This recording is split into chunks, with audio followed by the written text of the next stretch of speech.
John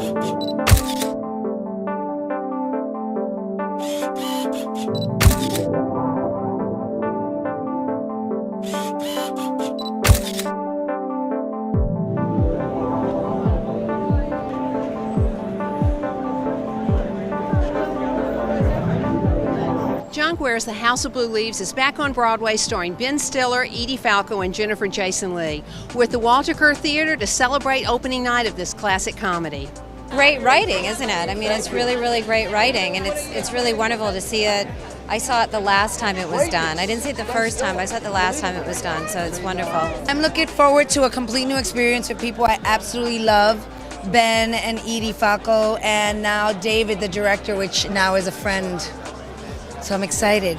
This is an exciting place. I think this is where art never ever dies. This is where it separates the wheat from the chaff, and I really enjoy watching, the artists that take on Broadway. What was the mood today in the Stiller household? Well, here's the thing. I think because the opening is sort of just the technicality, since he's been in the run of the play a little bit and sort of fine-tuning it. The overall feeling today was support and love, and I think he quoted like this one's a free one, because he knows that he's being fully supported and loved by everybody. We're gonna love him. I was very excited today. I got up in the morning. I just couldn't sleep very much because I'm just like a father who's expecting a newborn babe in a way. Him being on Broadway. To see the play again, it's a really great play, and with a whole brand new cast, and see what they bring to it, and I saw my father do it.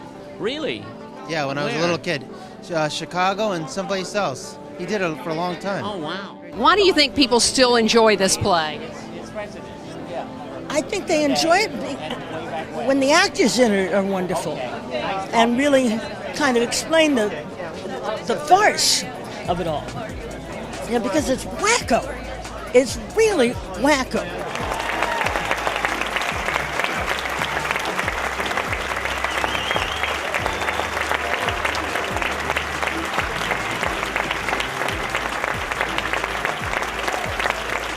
You enjoy working on a Broadway stage? You don't have to do this stage acting. What do you like about it?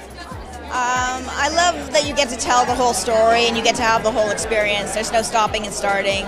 It's incredibly challenging physically and emotionally and in every way, but it's also really enlivening. And to do a play for an actor is a very, that's what part of being an actor is. It's almost, I think, more natural than film acting, because you're actually, having an experience from beginning to end every night. And I think plays have been around longer than movies, right?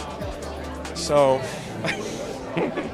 this whole play thing might catch on. It really is timeless, this play, isn't it? It could have been written last week. Yeah. Funny. It's, I don't know, 50 years old or something, pretty close to that, yeah. Yeah, a lot of the same stuff exists. The obsession with celebrity is even more insane today than it was back in the 60s, because back then there were big glamorous stars, wow, mysterious stars. Now you go in the supermarket and you see Bethany and Snooki, people I don't know who they are, except I know their names, but I've never seen them. I mean, it's so tantalizingly close. Fame is even close, more horrifically close today than it was before. This is one of my top 5 all-time favorite plays. It gets more and more perfect the more you read it and hear it. And I share a dressing room with another actress in the play, Susan Bennett. And every night we hear new things, or we hear them in a new way, and we're like, oh, can you believe that line? It's so funny and so pathetic.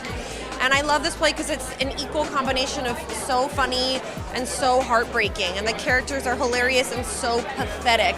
And I identify with that. And I believe that this play is about characters who are trying to fill the hole inside of them with things that aren't going to fill that hole, whether it's a girlfriend or fame or money. And that's why it's so tragic, because the more they try to fill that hole with these things, the deeper and more vast that hole becomes. It's fascinating to do this play with Ben Stiller as Artie Shaughnessy, because of course he's one of the most famous faces in the world. And to have him play this nondescript Queens guy is so fascinating, to deal with people's own perceptions of fame. Now, what do you like about this character? It's a very demanding and really rich and interesting character, isn't it? It is. She's complicated and heartbreaking and funny and I don't know. I mean, I have a certain place in my heart for people like her that just life is a struggle, you know, and they're good people, but you know, getting themselves up is not always easy. It's such a very honestly written play, and it's also very beautifully written, and the language and all of it.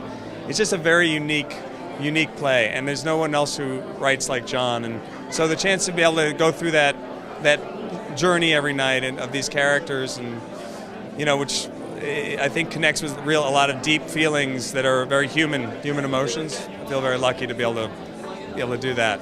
What was your vision for this production?